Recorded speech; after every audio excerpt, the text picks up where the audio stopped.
Good evening everyone. BSc ইনস্টিটিউটের official YouTube channel আর Facebook live পেজে তোমাদের আবারও একবার স্বাগত। আজকে কিন্তু আমি যে বিষয়টা নিয়ে এসেছি আমাদের বেঙ্গলি ক্লাসে ক্যাট 1 ক্যাট 2 থেকে মোস্ট ইম্পর্টেন্ট বাংলা ব্যাকরণের একটা বিষয়, সেটা হচ্ছে বাংলা শব্দ ভাণ্ডার। আমরা আজকে জানবো বিভিন্ন শব্দ ভাণ্ডারের শব্দের উৎসগত বিভিন্ন শব্দ সম্পর্কেও জানবো। তারপর শব্দ ভাণ্ডারের ট্রিক্স, কোশ্চেন আনসার সমস্ত কিছু আজকের ক্লাসে আলোচনা করা হবে। তো চলো দেরি না করে আমাদের ক্লাসটা শুরু করে দিচ্ছি। দেখো, বাংলা শব্দ ভাণ্ডার, শুধু বাংলা কেন, প্রত্যেকটা ভাষারই শব্দ ভাণ্ডার রয়েছে। ভাষার শব্দ ভাণ্ডার যত সমৃদ্ধ সেই ভাষা তত উন্নত। তো ভাষার সম্মানটা নির্ভর করে তার প্রকাশ ক্ষমতার উপরে। যে কোনো ভাষারই সম্মান তার প্রকাশ ভঙ্গির উপরে, আমরা কিভাবে ভাষাটাকে প্রকাশ করছি, আর যে ভাষাটাকে প্রকাশ করছি সেই ভাষাটা মানুষের বোধগম্য কিনা বা মানুষ বুঝতে পারছে কিনা সেইভাবেই কিন্তু ভাষার সম্মানটা নির্ভর করছে। তো যে ভাষা যত বিচিত্র ভাব ও বস্তু এবং যত গভীর অনুভূতি প্রকাশ করতে সক্ষম সেই ভাষা তত উন্নত। তো এখানে আমরা স্লাইডে দেখলাম যে ভাষার ভাব যত বিচিত্র, এখানে ভাব বিচিত্র বলতে আমাদের বাংলা ভাষা এমন একটা ভাষা যে এই ভাষার মধ্যে বিভিন্ন ধরনের বিচিত্র ভাব, এই শব্দগুলোর কারণে এই বিচিত্রতা দেখা যায় যে একটা শব্দকে আমরা দু তিন রকম ভাবে লিখতে পারি, সেটা গদ্যের ক্ষেত্রে হোক পদ্যের ক্ষেত্রে হোক। তো সেই শব্দ ভাণ্ডারই কিন্তু ভাষাটাকে উন্নত করতে সাহায্য করে। এবার ভাষারই প্রকাশ ক্ষমতার মূল আধারটা হলো ভাষার শব্দ সম্পদ। ভাষার শব্দ সম্পদ যত সমৃদ্ধ ভাষা তত উন্নত, আমরা আগেই জানলাম। এবার ভাষার শব্দ ভাণ্ডার কিভাবে সমৃদ্ধ হয়? তিনটা ভাবে সমৃদ্ধ হয়। দেখো, এক নম্বর হচ্ছে উত্তরাধিকার সূত্রে প্রাপ্ত প্রাচীন শব্দের সাহায্যে। মানে উত্তরাধিকার সূত্রে যখন থেকে ভাষার সৃষ্টি তখন থেকে কিছু কিছু প্রাচীন শব্দ কিন্তু এখনো মডিফিকেশনের মাধ্যমে বা আধুনিকীকরণের মাধ্যমে বাংলা ভাষায় কিন্তু আছে, বা কিছু শব্দের দেখা গেছে যে পরিবর্তনই হয়নি, প্রাচীনই থেকে গেছে। তো একটা হচ্ছে এটা প্রাচীন শব্দের সাহায্যে, আর দ্বিতীয়ত হচ্ছে অন্য ভাষা থেকে গৃহীত ত্রিতরীণ শব্দের সাহায্যে, অন্য ভাষা থেকে আগত। এবার এটা ইংরেজিও হতে পারে, ফার্সিও হতে পারে, বা বর্মীয় হতে পারে। বিভিন্ন ভাষা থেকে আগত কিছু কৃতঋণ শব্দ আছে আমাদের বাংলা শব্দ ভাণ্ডারে, যেগুলো আমাদের চলাফেরার কারণে, আমাদের ভাষাগুলো ব্যবহার করার কারণে বা শব্দগুলো ব্যবহার করার কারণে আমাদের বাংলা ভাষায় শব্দগুলো স্থান পেয়েছে এবং নতুন সৃষ্ট শব্দের সাহায্যে। আর নতুন কিছু শব্দ আমরা দৈনন্দিন জীবনে সৃষ্টি করছি বা ব্যবহারের মাধ্যমে শব্দ ভাণ্ডারকে আরো উন্নত করছি। তো এই তিনটা উপায়ে বাংলা ভাষার শব্দ ভাণ্ডার সমৃদ্ধ হয়েছে। এবার আমরা জানবো বাংলা শব্দ ভাণ্ডারকে উৎসগত বিচারে কয় ভাগে ভাগ করা যায়। উৎসগত বিচারে তিনটা ভাগে ভাগ করা যায়। কি কি? একটা হচ্ছে মৌলিক বা নিজস্ব শব্দ, একটা হচ্ছে আগন্তুক বা কৃতঋণ শব্দ, আর 3 নম্বরে হচ্ছে নবগঠিত শব্দ।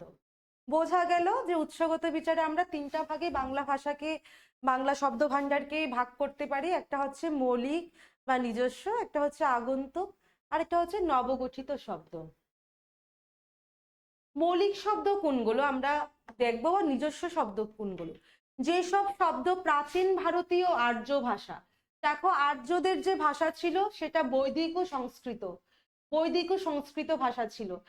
তো প্রাচীন ভারতীয় আর্য ভাষা থেকে উত্তরাধিকার সূত্রে বাংলায় এসেছে সেই ভাষাগুলো বা সেই শব্দগুলোকে বলা হয় মৌলিক শব্দ।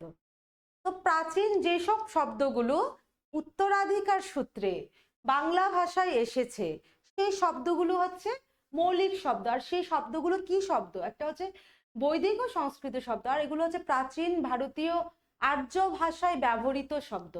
তো মৌলিক শব্দগুলিকে আমরা 4 ভাগে ভাগ করতে পারি। একটা হচ্ছে তৎসম, নম্বর 2 হচ্ছে অর্ধ তৎসম, নম্বর 3 হচ্ছে তদ্ভব, আর নম্বর 4 হচ্ছে দেশি শব্দ। দেশি শব্দ আমরা 5 নম্বরও একটা আছে যেটা হচ্ছে বিদেশি শব্দ। ঠিক আছে, বিদেশি শব্দের আবার বিভিন্ন ভাগ আছে। বিদেশি শব্দ,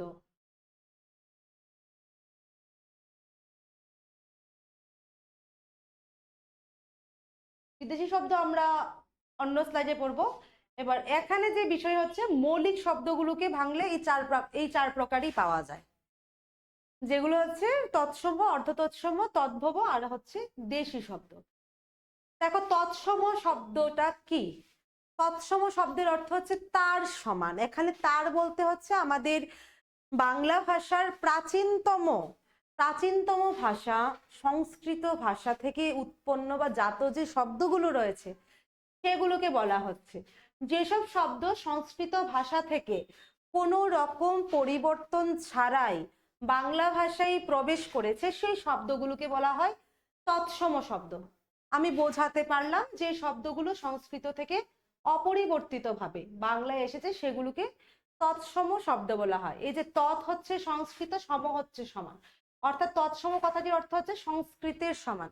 যেরকম জল, বায়ু, দেখো জলকে আমরা জলই বলছি, বায়ুকে বায়ু বলছি, কৃষ্ণ, সূর্য, মিত্র, জীবন, মৃত্যু, বৃক্ষ, লতা, নারী, পুরুষ, এই যে শব্দগুলো এগুলো সংস্কৃত ভাষা থেকে উৎপন্ন শব্দ, সংস্কৃত থেকে আসা শব্দ, যে শব্দগুলোকে আমরা কি করি, এই শব্দগুলোকে আমরা এখনো ইউজ করছি, ঠিক আছে, অপরিবর্তিত ভাবেই বাংলা ভাষায় চিরন্তন ব্যবহার হয়ে চলছে শব্দগুলো। তো সেগুলো হচ্ছে তৎসম শব্দ। আর এই তৎসম শব্দগুলোকে আবার দুটো ভাগে ভাগ করে দেয়, একটা হচ্ছে সিদ্ধ তৎসম আর একটা হচ্ছে অসিদ্ধ তৎসম, ঠিক আছে।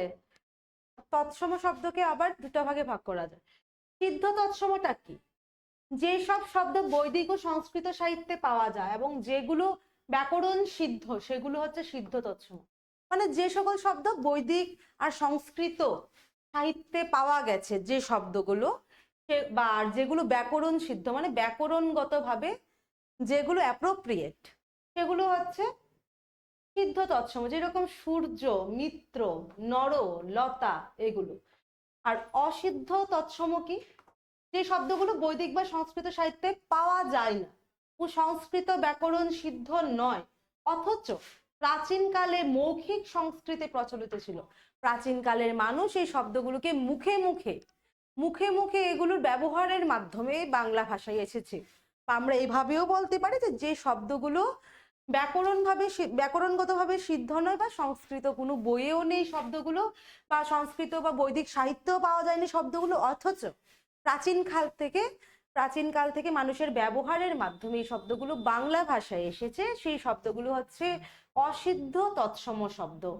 ডক্টর সুকুমার সেন অসিদ্ধ তৎসম বলেছেন এই শব্দগুলোকে, এই মৌখিক প্রচলিত শব্দগুলোকে, যেরকম কৃষাণ, চাল, ডাল, এগুলো, ঠিক আছে, এই শব্দগুলো হচ্ছে অসিদ্ধ তৎসম। যে কৃষাণ শব্দ বা চাল ডাল এই শব্দগুলোর উল্লেখ কোনো বৈদিক সাহিত্যে নেই, কোনো সংস্কৃত সাহিত্যে নেই, তারপরেও মানুষের মুখে মুখে আজ অব্দি এই শব্দগুলোর প্রচলন রয়েছে। তো এই শব্দগুলোকে ডক্টর সুকুমার সেন অসিদ্ধ তৎসম শব্দ বলেছেন। এবার আমরা দেখব অর্ধ তৎসম শব্দ। তো তৎসম শব্দ হচ্ছে সংস্কৃত থেকে কোনো রকম পরিবর্তন ছাড়া ডিরেক্ট চলে এসেছে বাংলা ভাষায় যে শব্দগুলো, সেগুলো তৎসম। এবার অর্ধ তৎসম কোনগুলো? যে সংস্কৃত শব্দ বাংলায় এসে বাঙালির উচ্চারণে কিছুটা পরিবর্তন ও বিকৃতি লাভ করেছে। এবার বাঙালির উচ্চারণে বাঙালিরা কি করেছে, কিছু কিছু তৎসম শব্দকে নিজেদের উচ্চারণের ফলে এই শব্দগুলোকে বিকৃতি করেছে, বা এই শব্দগুলোর দেখা গেছে যে কিছুটা পরিবর্তন হয়েছে, সেগুলোকে অর্ধ তৎসম বা ভগ্ন তৎসম শব্দ বলে।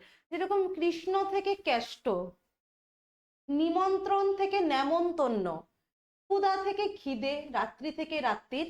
দেখো এগুলো একটু একটু করে বিকৃতি কারণে, মানুষের ব্যবহারের কারণে বা মানুষের উচ্চারণগত কারণে কিন্তু এই শব্দগুলো এইরূপ বিকৃতি লাভ করেছে বা এইরূপ কিছুটা পরিবর্তন হয়েছে, সবটার পরিবর্তন কিন্তু হয়নি।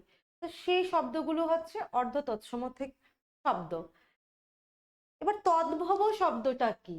যে শব্দ সংস্কৃত থেকে সোজাসুজি বাংলায় আসেনি, মধ্যবর্তী পর্বে প্রাকৃতের মাধ্যমে পরিবর্তন লাভ করে বাংলায় এসেছে, তাদের তদ্ভব শব্দ বলে। প্রাকৃতের মাধ্যমে পরিবর্তন লাভ করে আবার বাংলায় এসেছে। যেরকম তদ্ভব শব্দের অর্থ কি? সংস্কৃত আর ভব হচ্ছে উৎপন্ন। তৎ শব্দের অর্থ হচ্ছে সংস্কৃত আর ভব হচ্ছে উৎপন্ন, অর্থাৎ তদ্ভব কথাটির অর্থ হচ্ছে সংস্কৃত থেকে উৎপন্ন। তদ্ভব শব্দটা সংস্কৃত থেকেই উৎপন্ন হয়েছে, কিন্তু মিডলে একটা স্টেজ পার করে এসছে, সেটা হচ্ছে প্রাকৃতের মাধ্যমে পরিবর্তন লাভ করেছে। ঠিক আছে, সেই শব্দগুলো হচ্ছে তদ্ভব শব্দ। যেমন দেখো, সংস্কৃত, সংস্কৃত হচ্ছে ইন্দ্রাগার, সংস্কৃত শব্দটা হচ্ছে ইন্দ্রাগার, প্রাকৃত শব্দটা হচ্ছে ইন্দার, আর বাংলাতে এটা এসেছে কি ইন্দারা। বোঝা গেল? এইভাবে প্রাকৃত হয়ে তদ্ভব শব্দটা বাংলা ভাষায় এসেছে। যেরকম কৃষ্ণ, আমরা যদি দেখি কৃষ্ণ, কৃষ্ণ শব্দটা তৎসম শব্দ, সংস্কৃত থেকে আসা শব্দ। এবার প্রাকৃত ভাষায় যখন ব্যবহৃত হয়েছে তখন হয়েছে কানহা। তো কানহা থেকে আবার বাংলায় এসেছে কানু বা কানাই। তো একবার পরিবর্তনের মাধ্যমে তাহলে আমরা এটাও বলতে পারি যে শব্দগুলো সংস্কৃত হয়ে প্রাকৃতের মাধ্যমে বা অথবা একবার পরিবর্তন হয়ে বাংলা ভাষায় স্থান পেয়েছে, সেই শব্দগুলো হচ্ছে তদ্ভব শব্দ। আর সবকটাই মানুষের উচ্চারণ বিকৃতির কারণে এগুলো হয়েছে। যেরকম ধর্ম, ধর্ম থেকে হয়েছে ধম্ম, ধম্ম থেকে হয়েছে ধাম। মৎস্য, মৎস্য মাছ, কার্য কর্য কাজ, বা গাত্র গাও গা, হস্ত হত্ত হাত। তো তদ্ভব শব্দকে আবার দুটো ভাগে ভাগ করা যায়, একটা হচ্ছে নিজস্ব, একটা হচ্ছে কৃতঋণ তদ্ভব। একটা হচ্ছে নিজস্ব তদ্ভব শব্দ, আর একটা হচ্ছে কৃতঋণ তদ্ভব শব্দ। নিজস্ব তদ্ভব শব্দ কোনটা? নিজস্ব তদ্ভব শব্দগুলো হচ্ছে যে তদ্ভব শব্দগুলো যথার্থই বৈদিক বা সংস্কৃতের নিজস্ব শব্দের পরিবর্তনের ফলে এসেছে, সেগুলোকে নিজস্ব তদ্ভব শব্দ বলা হয়। এর মানে আমরা কি বুঝবো? এর মানে এটা হচ্ছে যে যে তদ্ভব শব্দগুলো সংস্কৃত শব্দ থেকে, সংস্কৃত শব্দ থেকে পরিবর্তন হয়ে এসেছে, সেই শব্দগুলো হচ্ছে নিজস্ব তদ্ভব শব্দ। যেমন এই যে ইন্দ্রাগার থেকে ইন্দার, ইন্দারা, উপাধ্যায় থেকে উভোজ্ঝাও, উভোজ্ঝাও থেকে উঝা, এগুলো এসছে। আর কৃতঋণ তদ্ভব, যেসব শব্দ প্রথমে সংস্কৃত ভাষায় ইন্দো ইউরোপীয় বংশের অন্য ভাষা থেকে কৃতঋণ শব্দ হিসাবে এসেছিল।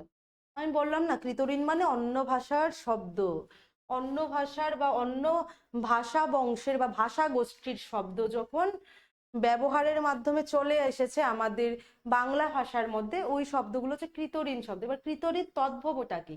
যে শব্দ প্রথমে সংস্কৃত ভাষায় ইন্দো ইউরোপীয় বংশের অন্য ভাষা থেকে কৃতঋণ শব্দ হিসাবে এসেছিল এবং পরে প্রাকৃতির মাধ্যমে পরিবর্তিত হয়ে আবার বাংলা ভাষায় শব্দগুলো থেকে গেছে, আবার বাংলা ভাষায় এসেছে শব্দগুলো, সেই সব শব্দকে কৃতঋণ তদ্ভব বা বিদেশি তদ্ভব বলা হয়।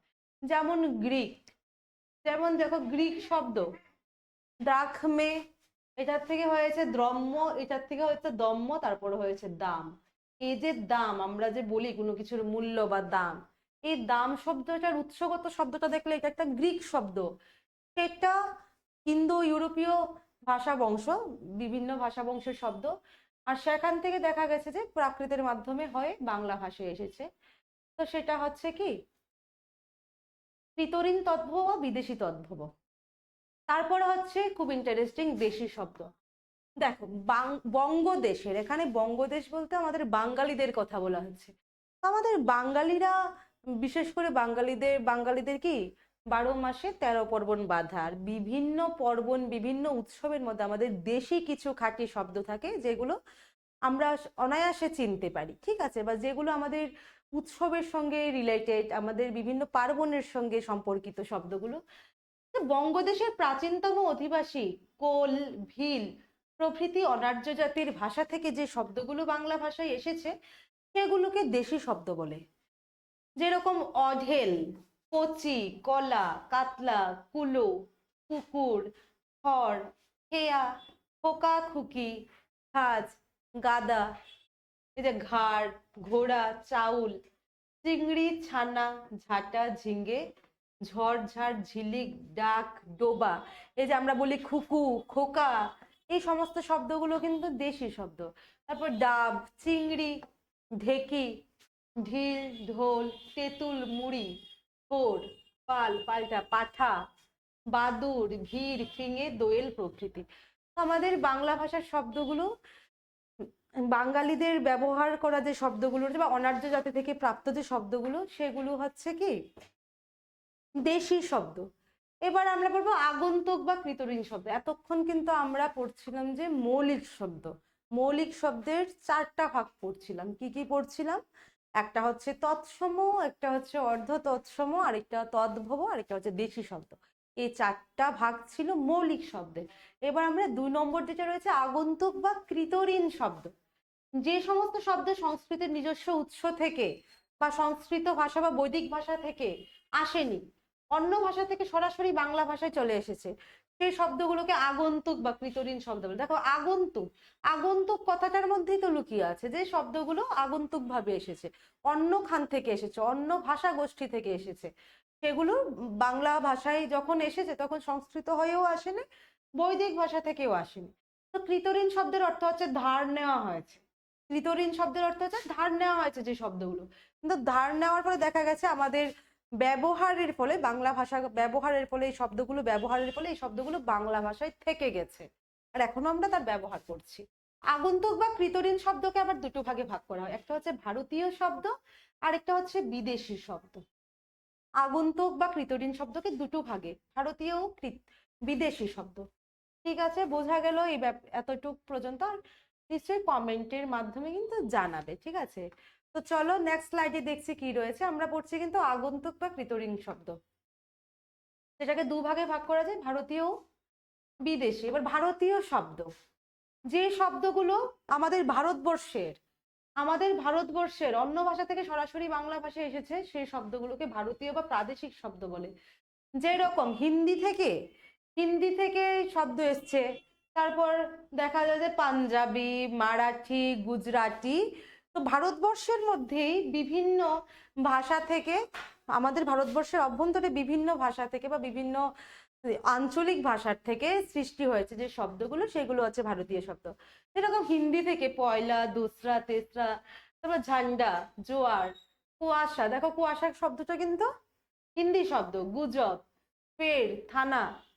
তো এগুলো হচ্ছে, এখানে আরো রয়েছে, স্ক্রিনে তোমরা দেখে নাও, লাগাতার, বাতাবরণ, সেলাম, দোস্ত, উস্তাদ, ঘেরাও। তো সেই যে এই যে শব্দগুলো হিন্দি থেকে এসছে, তো হিন্দিটা কি শব্দ? এটা প্রাদেশিক শব্দ। এই হিন্দি শব্দগুলো প্রাদেশিক শব্দ বা ভারতীয় শব্দ। যেরকম গুজরাটি থেকে এসছে হরতাল, খাদি। পাঞ্জাবি থেকে এসছে চাহিদা, শিখ, বা পাঞ্জাবি থেকে আমরা কি পাটিয়ালা, যে শব্দটা, পাটিয়ালা যে শব্দটা আমরা ইউজ করি, এটা তো পাঞ্জাবি শব্দ, তাই না? তো আমাদের ভারতবর্ষের মধ্যে বিভিন্ন প্রদেশ থেকে নেওয়া শব্দগুলো, সেগুলো হচ্ছে প্রাদেশিক শব্দ। এবার দেখবো বিদেশি শব্দ। বিদেশি শব্দ কি কি? যে শব্দগুলো আমাদের ভারতবর্ষের নয়, বাইরের কোনো ভাষা থেকে বাংলা ভাষায় এসেছে, সেইগুলোকে বলে বিদেশি শব্দ। যেরকম ইংরেজি শব্দ আমরা প্রত্যেকদিন ইউজ করছি ডেইলি লাইফে, স্কুল, কলেজ। কেয়ার, এই যে কেয়ার, কেয়ার শব্দটা টোটালি ইংরেজি শব্দ, কিন্তু আমরা প্রত্যেকদিন বলি যে এই সব জিনিসের কেয়ার করা উচিত। এই যে কেয়ার, এই শব্দটা আস্তে আস্তে বাংলায় চলে এলো। টেবিল, ফাইল, টিকিট, কোর্ট, এই যে লাট, সিনেমা, থিয়েটার, হোটেল, কমিটি, এই সব প্রত্যেকটা শব্দ ইংরেজি ভাষা থেকে জাত, ঠিক আছে? যেগুলো আমরা দৈনন্দিন জীবনে বাংলা ভাষায় এই শব্দগুলো ব্যবহার করছি। জার্মান থেকে এসছে কোন শব্দগুলো? এই যে জার, নাৎসি, এই শব্দগুলো। পর্তুগিজ থেকে এসছে আনারস, আলপিন, আলকাতরা, আলমারি, পেয়ারা, পাউরুটি, জানালা, বালতি, বোতাম। এই সবগুলো শব্দ হচ্ছে পর্তুগিজ শব্দ।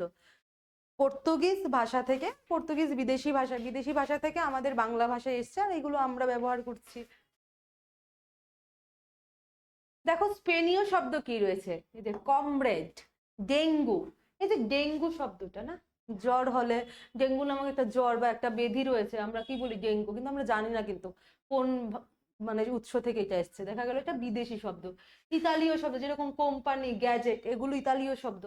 উলন্দাজ শব্দ যেরকম ইস্কাবান, হরতান, রুইতান, তুরুপ, এগুলো হচ্ছে উলন্দাজ। এবার চীনা শব্দ কোনগুলো আমরা দেখবো, চা, চিনি, লুচি, লিচু, এগুলো হচ্ছে চীনা শব্দ। বর্মী শব্দ, ঘুগনি, লুঙ্গি, ফুঙ্গি, এগুলো হচ্ছে বর্মী।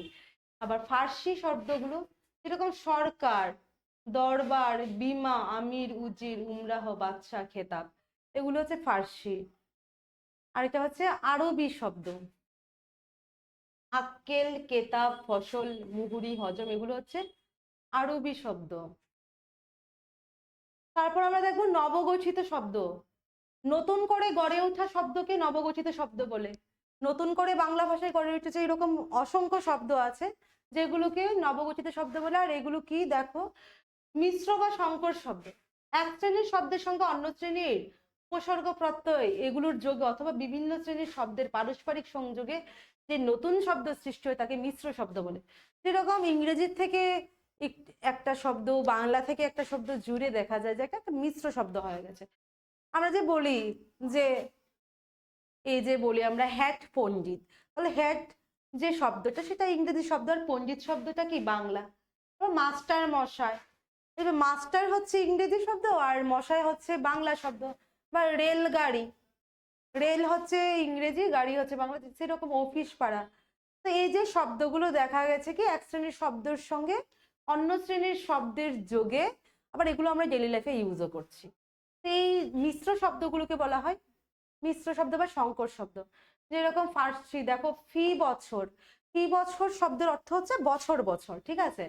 যেরকম ফি বছর, ফি হচ্ছে ফার্সি আর বছর হচ্ছে বাংলা শব্দ, তো দুটো মিলে হয়ে গেল ফি বছর, যেটার মানে হচ্ছে বছর বছর। পুলিশ সাহেব, বিদেশি আর বিদেশি মিলে হয়েছে কিন্তু এই দুটো, পুলিশও বিদেশি এখানে সাহেবও বিদেশি। বা হেড মৌলবি, উকিল ব্যারিস্টার, কোর্ট কাছারি, বাবুগিরি, তারপর পণ্ডিতগিরি, বাড়িওয়ালা, ঘুষখোর, চালবাজ, বাজিকার, ডাক্তারখানা। তো প্রত্যেকটা শব্দ আমরা দেখলাম হয়তো দেশি শব্দের সঙ্গে বিদেশি বা বিদেশি বিদেশি সংযুক্ত হয়ে শব্দগুলো গঠিত হয়েছে, যেগুলো নবগঠিত শব্দ বা সংকর শব্দ। এরকম বেকসুর, গড়মিল, গড় হাজির, এগুলো এই শ্রেণীর মধ্যেই পড়ে।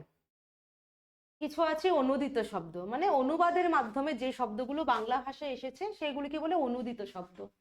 যেমন দূরদর্শন আমরা কি বলি টেলিভিশন, শ্বেতপত্র আমরা কি বলি হোয়াইট পেপার, কালো বাজার আমরা কি বলি ব্ল্যাক মার্কেট বলি। তো তো সেগুলো অনুবাদের মাধ্যমে বাংলা ভাষায় এসেছে, সেগুলো হচ্ছে অনুদিত শব্দ। এবার কিছু আছে খণ্ডিত শব্দ।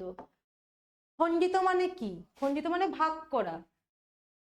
কোনো শব্দের বিশেষ অংশ বাদ দিয়ে উচ্চারণ করলেও যদি অর্থের পরিবর্তন না হয় তবে সেই শব্দগুলোকে খণ্ডিত শব্দ বলে। আমরা যখন কোনো শব্দের উচ্চারণ করি আর সেগুলোকে যদি আমরা মানে ভাগ করে উচ্চারণ করি, দেখা যায় যে উচ্চারণের সময় সেগুলির কোনো অর্থের পরিবর্তন হয় না, তখন এই শব্দগুলোকে বলে খণ্ডিত শব্দ। আর এই প্রক্রিয়াটাকে কি বলে? ক্লিপিংস বা সংক্ষেপিত পদ। যেরকম প্লেন, ঠিক আছে, এরোপ্লেন আমরা তো এরোপ্লেন বলি না, প্লেন বলি। মানে এরোপ্লেন শব্দের অর্থ যে উড়োজাহাজ, প্লেনের অর্থ তাই দাঁড়ায়। মাইক, মাইক্রোফোন থেকে এসেছে মাইক, রেফ্রিজারেটর থেকে এসেছে ফ্রিজ, টেলিফোন থেকে এসেছে ফোন। দেখো এই যে শব্দগুলো, এই শব্দগুলো আমরা একদম সংক্ষেপে ইউজ করছি, কিন্তু সেগুলো ভাগ হওয়ার পরেও অর্থের কিন্তু কোনো রকম পরিবর্তন ঘটেনি, তাই সেই শব্দগুলো হচ্ছে খণ্ডিত শব্দ। যেরকম বাইসাইকেল আমরা বলি কি বাইক, মোটর সাইকেলকেও আমরা যদিও বাইক বলি। এবার কিছু আছে জোর কলম শব্দ। জোর কলম শব্দ কি? দুটো শব্দ জুড়ে একটা নতুন শব্দ। জোর কলম শব্দ হচ্ছে একাধিক শব্দের বিভিন্ন রূপমূল জুড়ে একটা নতুন রূপমূলের শব্দ, ঠিক আছে। যেমন ধোঁয়া আর কুয়াশা, দুটো শব্দের ফলে একটা নতুন শব্দের সৃষ্টি হয়েছে, সেটা হচ্ছে ধোঁয়াশা, মানে এটাও নবগঠিত শব্দ। জোর কলম শব্দও কিন্তু নবগঠিত শব্দের মধ্যেই পড়ছে, ঠিক আছে। যখন হাঁস প্লাস সজারু, কি হয়ে গেছে? হাঁস ঝাড়ু। এই যে যদিও এটা মানে হাসি পাবে শুনলে, যে দেখো বিরাট আর অনুষ্কা, ঠিক আছে, তো দুইজনকে কি বলে আমরা তো প্রায়ই বলি না যে মোবাইল ঘাটলেও বলি বা কথায় কথা বলি বিরুষ্কা বলে ওদের। তো এই উদাহরণটা আমি রাখলাম এখানে। তো জোর কলম শব্দ সোজা ভাষায় হচ্ছে সেই শব্দগুলো যেগুলো দুটো শব্দ জুড়ে একটা নতুন শব্দ হয়েছে, সেগুলো হচ্ছে জোর কলম শব্দ। আর মুন্ডমাল শব্দটা কি?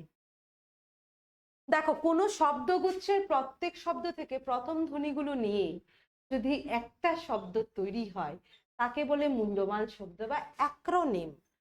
বলছে কোনো শব্দগুচ্ছের একটা শব্দগুচ্ছ থেকে প্রত্যেকটা শব্দের প্রথম যে ধ্বনিগুলো আছে সেগুলোকে নিয়ে যখন নতুন একটা শব্দ তৈরি করা হবে সেগুলোকে বলে মুন্ডমাল শব্দ। যেরকম পিঠ পুড়ছে, পিড়ে শুই, তাহলে সংক্ষেপে দেখো কি লেখা, এই যে পিঠ পুড়ছেটাকে লেখা আছে কি পিপো আর ফিরে শুই হচ্ছে ফিসু, পিপু ফিসু, মানে শব্দ হচ্ছে পিঠ পড়ছে ফিরে, ফিরে শুই। তো এখানে দেখলাম যে প্রত্যেকটা ধ্বনি, যে পিঠ পুড়ছে ফিরে শুই, চারটা ধ্বনি থেকে এখানে আমরা দেখলাম কি চারটা ধ্বনির প্রথম যে ধ্বনিগুলো বা চারটা শব্দের যে প্রথম ধ্বনিগুলো সেগুলো নেওয়া হলো, সেগুলো নিয়ে একটা নতুন শব্দ গঠন করা হলো। তো সেই শব্দটা হচ্ছে মুন্ডমাল শব্দ। আমি বোঝাতে পারলাম, আশা করি ক্লিয়ার। তো কোনো শব্দগুচ্ছের প্রত্যেক শব্দ থেকে প্রথম ধ্বনিগুলো নিয়ে যখন নতুন কোনো শব্দ তৈরি হয় বা একটা শব্দ তৈরি হয়, সেটা হচ্ছে মুন্ডমাল শব্দ। যেরকম দেখো নিখিল বঙ্গ শিক্ষক সমিতি, এই যে শব্দগুচ্ছগুলো আছে সেগুলো থেকে প্রত্যেকটা শব্দের শব্দগুচ্ছের মধ্যে এখানে চারটা শব্দ রয়েছে, সেখান থেকে আমরা প্রত্যেকটা শব্দের প্রথম ধ্বনিগুলো নেব। এই যেমন নিখিল থেকে আমরা নিয়ে নিলাম, বঙ্গ থেকে ব নিলাম, শিক্ষক থেকে কি নিলাম, সমিতি থেকে স নিলাম। কি হলো, নিবশিস, মানে বুঝতে হবে এটার মিনিংটা হচ্ছে নিখিল বঙ্গ শিক্ষক সমিতি। যেরকম হেডমাস্টার আমরা কি বলি, এইচএম বলি, তো এইচএম বলি।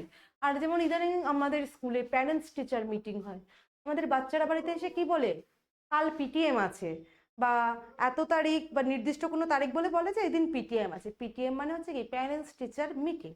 তো সেই রকমই দেখো, ভেরি ইম্পর্টেন্ট পার্সন আমরা কি বলি, ভিআইপি বলি, ব্রিটিশ ব্রডকাস্টিং কর্পোরেশন, বিবিসি। এই যে শব্দগুলো প্রত্যেক শব্দগুচ্ছের প্রথম ধ্বনিগুলো থেকে তৈরি যে শব্দগুলো সেগুলো হচ্ছে মুন্ডমাল শব্দ। সেগুলো কিন্তু নবগঠিত শব্দের মধ্যেই পড়ছে। এবার আমরা একটু প্র্যাকটিস করব, এতক্ষণ যা পড়লাম সেটার একটা প্র্যাকটিস এখন আমরা করব। কোন শব্দটির ব্যবহারিক অর্থ ব্যুৎপত্তিগত অর্থ থেকে আলাদা? এখানে চারটা অপশন রয়েছে। অপশন এতে রয়েছে কর্তব্য, বিতে রয়েছে মানব, সিতে রয়েছে বাসি, গীতে রয়েছে দৌহিত্র। তো এই চারটা শব্দের মধ্যে আমাদের প্রশ্নটা হচ্ছে কোন শব্দটির ব্যবহারিক অর্থ ব্যুৎপত্তিগত অর্থ থেকে একটু আলাদা। তো আমরা চলো স্লাইডে দেখে নিচ্ছি আর এটার কারণটাও জেনে নেব।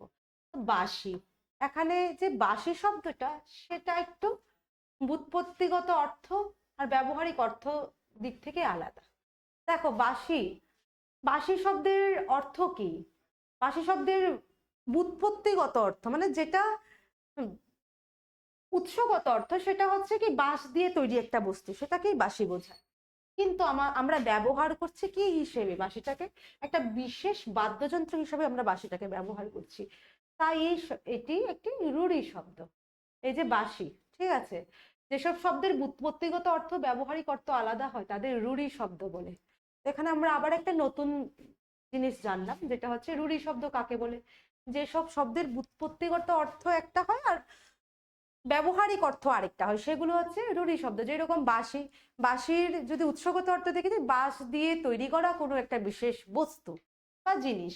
এবার আমরা যদি এটার ব্যবহারিক অর্থ দেখি তো বাঁশি একটা বাদ্যযন্ত্র হিসেবে ফেমাস না, তাই এই শব্দটা হচ্ছে রূঢ়ি শব্দ। নেক্সট আমরা দেখবো চন্দ্র কোন শব্দের উদাহরণ।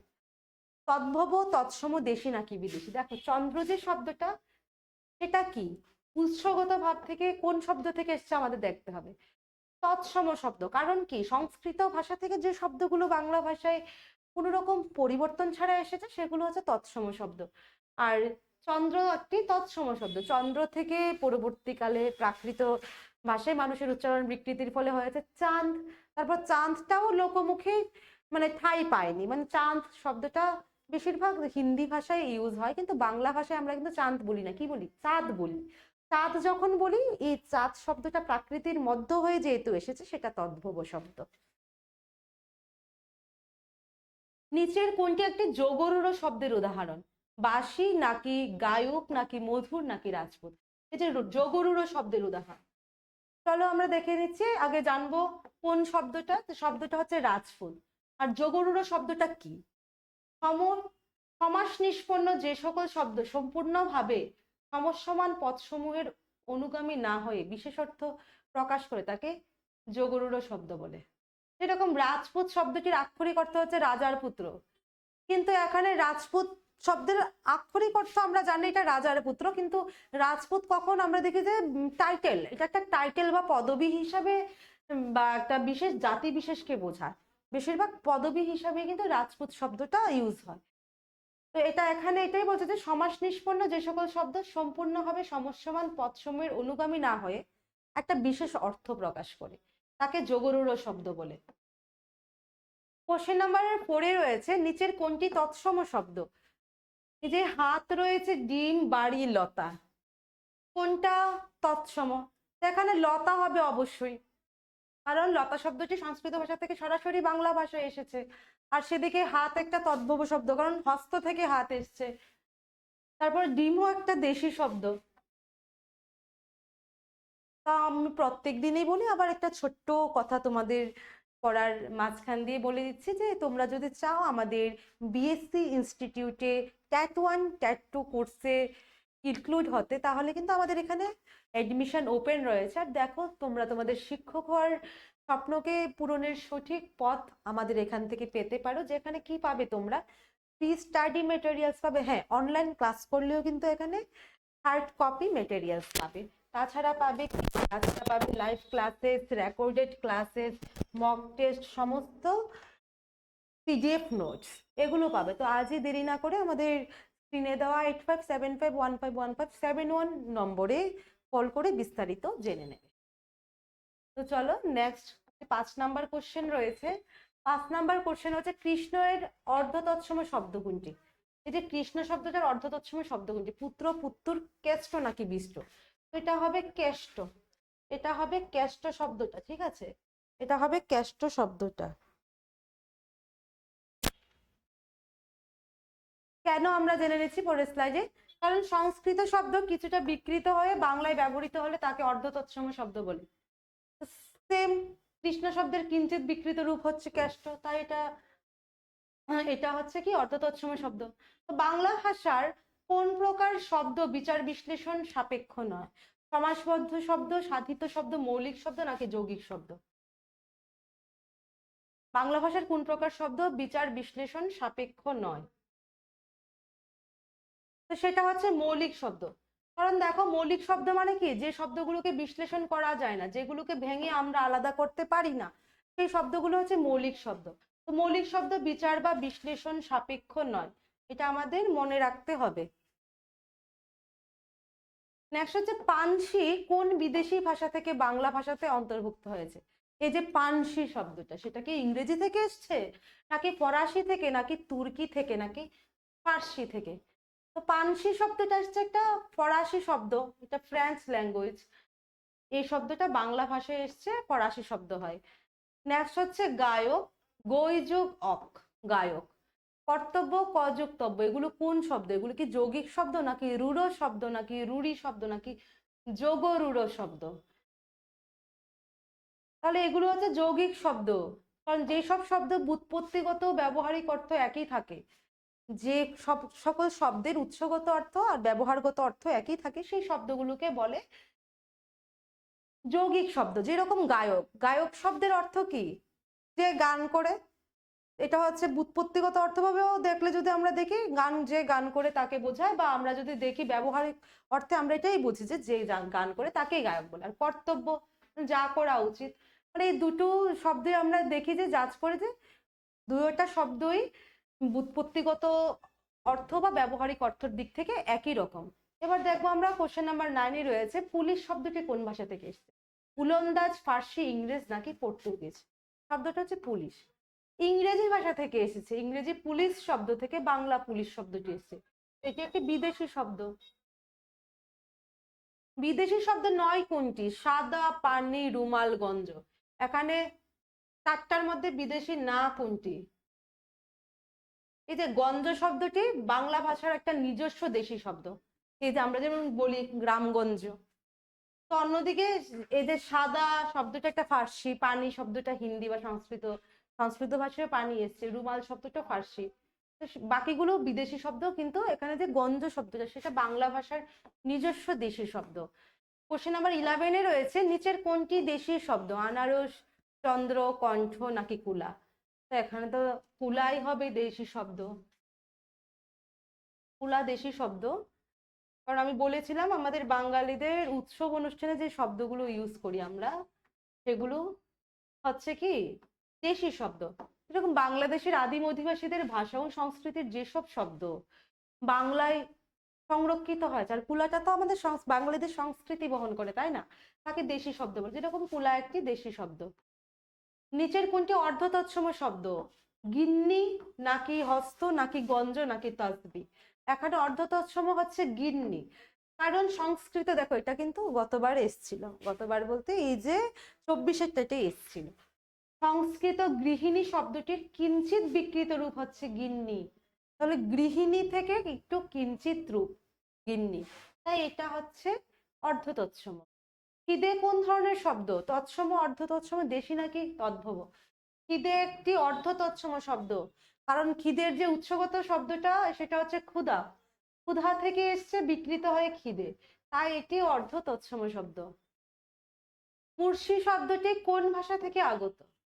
ইংরেজি নাকি সাঁওতালি নাকি পর্তুগিজ নাকি আরবি? শব্দটা হচ্ছে কুর্সি, একটা আরবি শব্দ। কুর্সি, এই যে কুর্সি মানে কি আসন, শব্দটি আরবি ভাষা থেকে বাংলায় এসছে কুর্সি শব্দটি। নিম্নের কোনটি আরবি শব্দ নয়? আল্লাহ, ইমান, বেহেস্ত নাকি হালাল?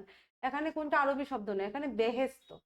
বেহেস্ত একটা ফরাসি শব্দ, আর বাকি শব্দগুলো হচ্ছে আরবি শব্দ। এলাচি কোন ভাষার শব্দ? এটা আরবি শব্দ নাকি হিন্দি নাকি চীনা নাকি ফরাসি? এলাচি শব্দটা একটা চীনা শব্দ, কারণ চীনা ভাষা থেকে বাংলা ভাষায় এসছে, যেরকম চা, লিচু, এর মতো এলাচি শব্দটাও এসছে চীনা ভাষা থেকে। কোনগুলো দেশি শব্দ? হস্ত, মস্তক নাকি খোকা, চাপা নাকি গিন্নিগত নাকি চাঁদ ভাত? এখানে দেশি শব্দ আমি বলেছিলাম একটু আগে, খোকা, এই যে খোকা, চাপা, এগুলো হবে এখানে দেশি শব্দ, কারণ দুটি খাঁটি দেশি শব্দের উদাহরণ।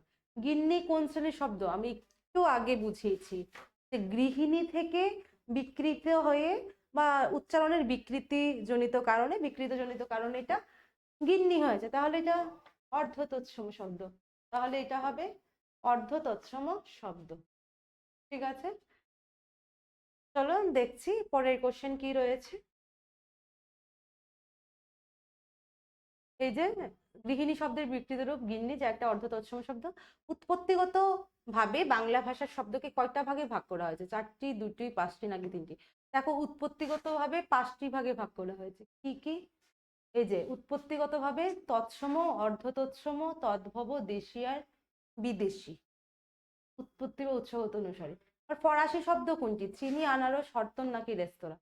রেস্তোরাঁ বা রেস্টুরেন্ট শব্দটি রেস্টুরেন্ট থেকে বাংলায় রেস্তোরাঁ, মানে ফরাসি ভাষা থেকে এসছে বাংলা ভাষায়। অন্যদিকে চিনি, চীনা আনারস এগুলো পর্তুগিজ, আর হরতন হচ্ছে একটা উলন্দাজ ভাষার শব্দ। রুড়ি শব্দ হিসেবে পাঞ্জাবির কোন অর্থ প্রকাশ করে? পাঞ্জাবির অধিবাসী নাকি জামা বিশেষ নাকি মৌলভীদের পিরান নাকি অভিজ্ঞতা সম্পন্ন বয়স্ক ব্যক্তি? এবার রুড়ি শব্দ হিসেবে পাঞ্জাবি, পাঞ্জাবি কিন্তু আমরা জামা বিশেষ। যদি রুড়ি শব্দ হিসাবে দেখি, যে ব্যুৎপত্তিগত অর্থ পাবে পাঞ্জাবি বলতে পাঞ্জাবের অধিবাসী, কিন্তু আমরা পাঞ্জাবিকে ব্যবহারগত অর্থ, তো রুড়ি শব্দ আমি আগেই বলেছিলাম যে যে শব্দগুলো উৎসগত দিক থেকে আর ব্যবহারগত দিক থেকে উভয়ভাবে আলাদা, সেই শব্দগুলো রুড়ি শব্দ। যে পাঞ্জাবি, পাঞ্জাবি উৎসগত শব্দটা অর্থটা কি হবে? উৎসগত অর্থটা হবে পাঞ্জাবে যারা থাকে বা পাঞ্জাবের অধিবাসীরা। আবার ব্যবহারগত দিক থেকে যদি আমরা দেখি, আমরা পাঞ্জাবি বললেই বুঝি যে ছেলেদের যে পাঞ্জাবি পরে, ঠিক আছে, একটা বিশেষ পোশাককে আমরা বুঝি।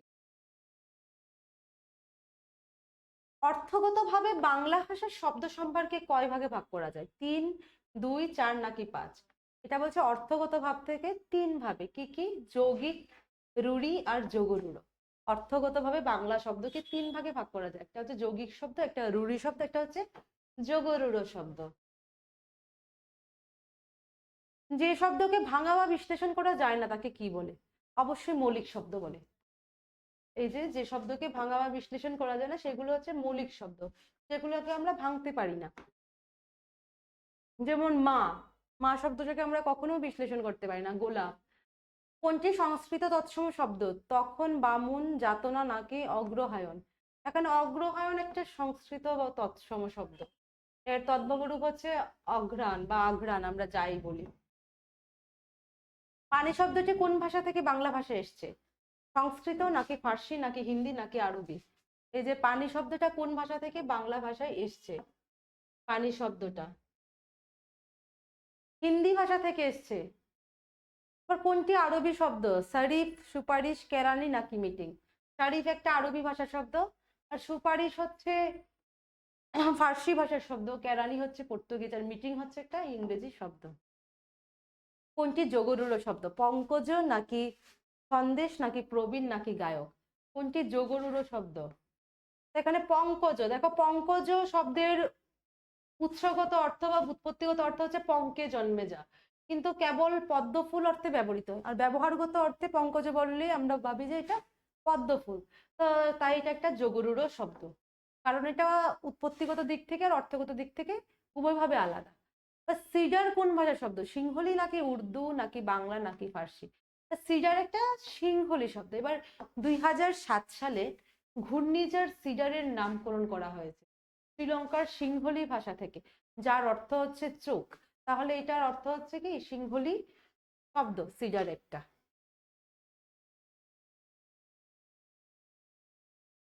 বাংলা ভাষায় ব্যবহৃত লিচু কোন বিদেশি ভাষা থেকে নেওয়া হয়েছে?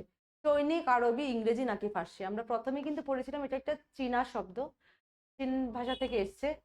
প্রবীণ শব্দের উৎপত্তিগত অর্থ কি? বৃদ্ধ নাকি অভিজ্ঞতা সম্পন্ন লোক নাকি অভিজ্ঞতা সম্পন্ন বয়স্ক লোক নাকি প্রকৃষ্ট রূপে বীণা বাজাতে পারেন যিনি? দেখো, প্রবীণ শব্দের এখানে বলছে ব্যুৎপত্তিগত অর্থ, উৎসগত অর্থে দেখলে প্রকৃষ্ট রূপে যিনি বীণা বাজাতে পারে তাকেই বলে প্রবীণ। কিন্তু আমরা কি বুঝি ব্যবহারের দিক থেকে? আমরা বুঝি যিনি বয়স্ক ব্যক্তি, যিনি অভিজ্ঞ ব্যক্তি, তাকেই বলে প্রবীণ। তো প্রবীণ শব্দের ব্যুৎপত্তিগত অর্থ হচ্ছে প্রকৃষ্ট রূপে বীণা বাজাতে পারেন যিনি, আর বর্তমানে এটি বয়স্ক বা অভিজ্ঞ ব্যক্তির অর্থে আমরা ব্যবহার করি। ইংরেজ কোন ভাষার শব্দ? পর্তুগিজ, ইংরেজি, ইতালীয় নাকি জার্মান? তো ইংরেজ হচ্ছে পর্তুগিজ ভাষার শব্দ। এই যে পর্তুগিজ ভাষার ইংল্যাজ, এই যে ইংল্যাজ থেকে এসছে ইংরেজ শব্দটা, ঠিক আছে? এই যে ইংল্যাজ শব্দটা থেকে এসছে ইংরেজ শব্দ। কোন শব্দটির প্রতিশব্দ দেওয়া কঠিন? গোলাপ নাকি গোলাপি নাকি গোলাপ জল নাকি গোলাপ ফুল? প্রতিশব্দ দেওয়া কঠিন কোন শব্দটার?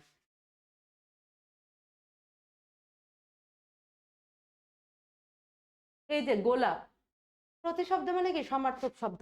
প্রতিশব্দ মানে সিমিলার আরো অনেকটা শব্দ। দেখা গেছে যে গোলাপ শব্দটা একটা মৌলিক শব্দ, আর কোনো যথার্থ সমার্থক শব্দ বা প্রতিশব্দ নেই। বা গিন্নি কোন শ্রেণীর শব্দ? আমরা একটু আগে দেখলাম যে গৃহিণী থেকে গিন্নি এসছে, এটা কি খাঁটি বাংলা, দেশি বিদেশি নাকি অর্ধ তৎসম? অবশ্যই গিন্নি শব্দটা অর্ধ তৎসম, কারণ গৃহিণী শব্দ থেকে কিছুটা পরিবর্তিত হয়ে গিন্নি এসছে।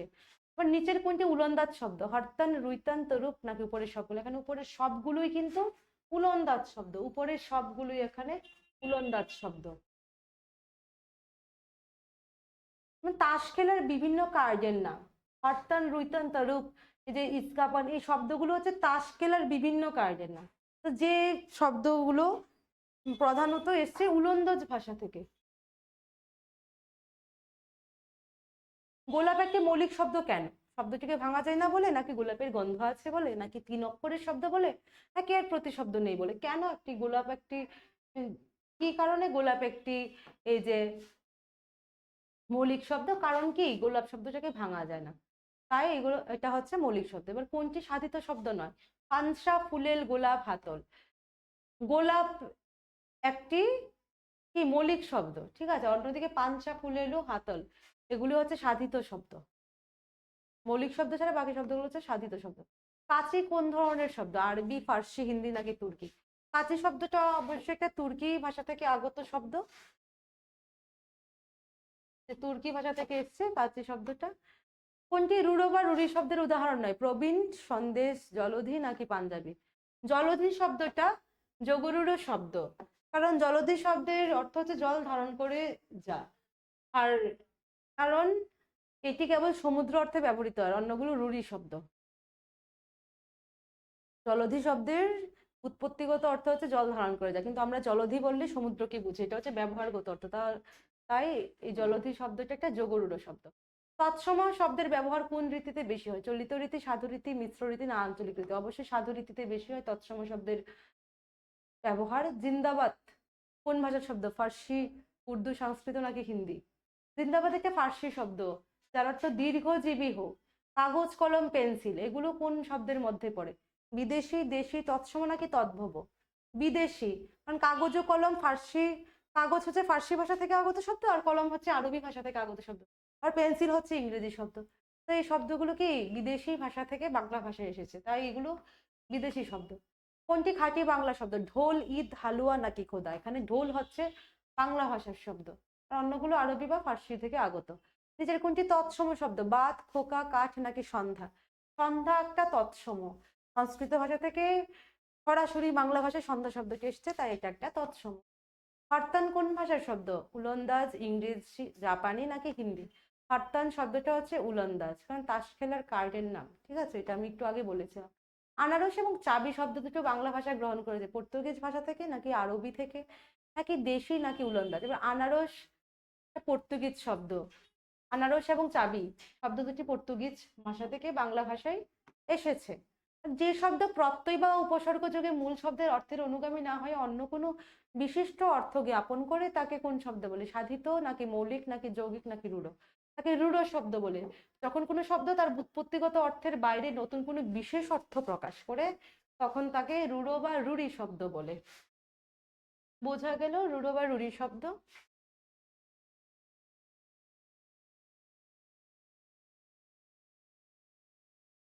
নামাজ শব্দটি কোন ভাষা থেকে এসেছে? এটা কি আরবি ভাষার শব্দ নাকি ফার্সি নাকি তুর্কি নাকি হিন্দি? তো নামাজ একটা ফরাসি ভাষা থেকে আগত শব্দ। দারোগা কোন ধরনের শব্দ? পর্তুগিজ, ফার্সি, ইংরেজি নাকি তুর্কি? তুর্কি, কারণ দারোগা শব্দটা তুর্কি ভাষা থেকে এসেছে। Boron and zirconium, boron and zirconium দুটো ভাষা থেকে এসেছে। কোন দুটো ভাষা থেকে? গ্রিক, ল্যাটিন, আরবি নাকি ইংরেজি? এগুলো হচ্ছে কেমিস্ট্রির, ঠিক আছে, কেমিস্ট্রির সঙ্গে সম্পর্কিত শব্দগুলো, রসায়নের মূল। বোরন আর জিরকোনিয়াম এর নাম মূলত আরবি ভাষা থেকে এগুলো এসছে, এই নামগুলো। নিচের কোনগুলো অর্ধ তৎসম? তুরুপ, রুইতন নাকি চাহিদা শিখ নাকি আনারস, আলপিন নাকি বোস্টম, গিন্নি? না, অর্ধ তৎসম বলেছে, মানে যে শব্দগুলো তৎসম থেকে কিছুটা বিকৃতি রূপ ধারণ করেছিল। অবশ্যই অপশন ডি হবে বোস্টম আর গিন্নি, কারণ বোস্টম এসেছে বৈষ্ণব থেকে আর গিন্নি গৃহিণী থেকে, তাই এগুলো শব্দের বিকৃত রূপ, আর এগুলো অর্থ তৎসম শব্দ। নিচের কোনটি যৌগিক শব্দের উদাহরণ? বাঁশি, পাঞ্জাবি, পঙ্কজ নাকি গায়ক? এখানে গায়ক শব্দের অর্থ হচ্ছে যৌগিক শব্দ, কারণ গায়ক শব্দের ব্যবহারিক অর্থ আর উৎসগত অর্থ কিন্তু একই আছে, কারণ যে গান করে ওনাকে গায়ক বলে। বাংলা ভাষায় আগত ফার্সি শব্দগুলোকে আমরা কয় ভাগে ভাগ করতে পারি? তিন ভাগে ভাগ করতে পারি। ফার্সি শব্দগুলোকে আমরা তিন ভাগে, দেখো কি কি: ধর্ম সংক্রান্ত, প্রশাসনিক আর বিবিধ শব্দ। প্রশাসনিক মানে আইন কানুন, সেগুলো সম্পর্কে রিলেটেড শব্দগুলোকে আমরা ভাগ করতে পারি। ব্যাকরণ শব্দটি কি বাংলা, সংস্কৃত, বিদেশি নাকি তদ্ভব? ব্যাকরণ শব্দটা একটা সংস্কৃত শব্দ। দেখো ব্যাকরণ শব্দটা একটা এই যে তৎসম শব্দ। গ্রিক শব্দ কোনটি? তুফান, লুঙ্গি, কুপন নাকি দাম? দাম হচ্ছে একটা গ্রিক শব্দ, কারণ রথেন থেকে আগত। যোগরূঢ় শব্দ হিসেবে অসুখের অর্থ কি? রোগ নাকি সুখের অভাব নাকি যার সুখ নেই নাকি যার রোগ হয়েছে? দেখো রোগ, রোগ শব্দের অর্থ এই যে রোগ। অসুখ শব্দের আক্ষরিক অর্থ হচ্ছে সুখের অভাব। অসুখ শব্দকে যদি আমরা কেউ না বুঝি, কিন্তু আমরা দৈনন্দিন জীবনে ব্যবহার করছি অসুখ মানে রোগ হিসাবে, না, তাই এটা যোগরূঢ় শব্দ। আনারস এবং বালতি শব্দ দুটো বাংলা ভাষায় গ্রহণ করেছে অবশ্যই পর্তুগিজ ভাষা থেকে। নিচের কোনটি তৎসম শব্দ? চাঁদ, ভবন, বালতি নাকি হরতাল? এখানে ভবন, ভবন শব্দটা সরাসরি বাংলা ভাষায় সংস্কৃত থেকে হয়ে এসছে, তাই এটা তৎসম। কোনটি খাঁটি বাংলা শব্দ? আভাস, ভূষণ, ঔষধি নাকি গঞ্জ? গঞ্জ একটা খাঁটি বাংলা শব্দ। এখানে আনসারটা কিন্তু গঞ্জ হবে, ঠিক আছে, এখানে গঞ্জ হবে, এই যে ঔষধিটা হবে না। নিচের কোনগুলো প্রশাসনিক শব্দ? কলেজ, লাইব্রেরি নাকি জিন্দা জানোয়ার নাকি দফতর, দরখাস্ত নাকি আদমি, আমদানি? দফতর, দরখাস্ত শব্দটি ফার্সি ভাষার শব্দ, আর এগুলি প্রশাসনিক ক্ষেত্রে ব্যবহৃত হয়। যৌগিক শব্দের উদাহরণ: দহিত্র, স্ত্রী, বাসী নাকি প্রবীণ? এই যে দহিত্র, দহিত্র শব্দের অর্থ হচ্ছে দুহিতার পুত্র, দুহিতার পুত্র, তাই এটি যৌগিক শব্দ।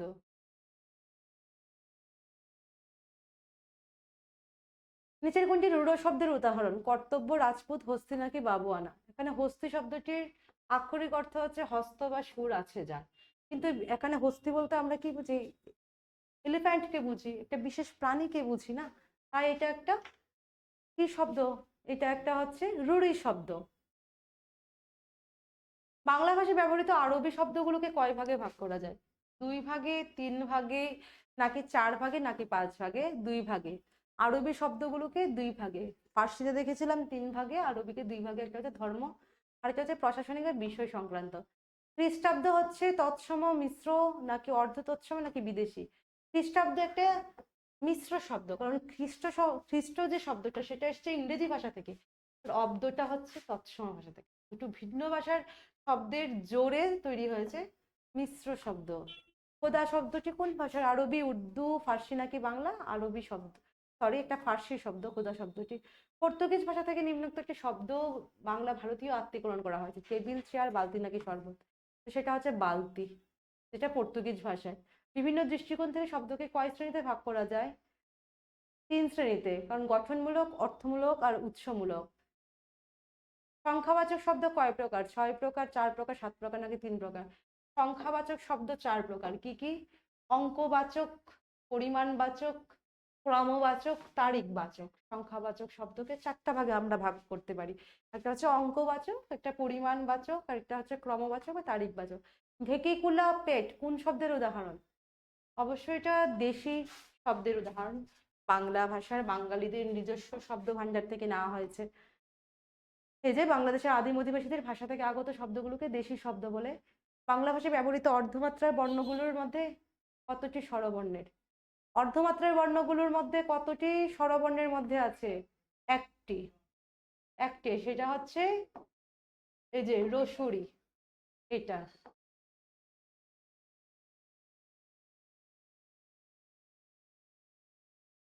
কোন ধরনের শব্দ সমাসবদ্ধ পদের মতো নতুন শব্দের ও অর্থের সৃষ্টি করে? মৌলিক, বিদেশি, মিশ্র, নাকি তদ্ভব?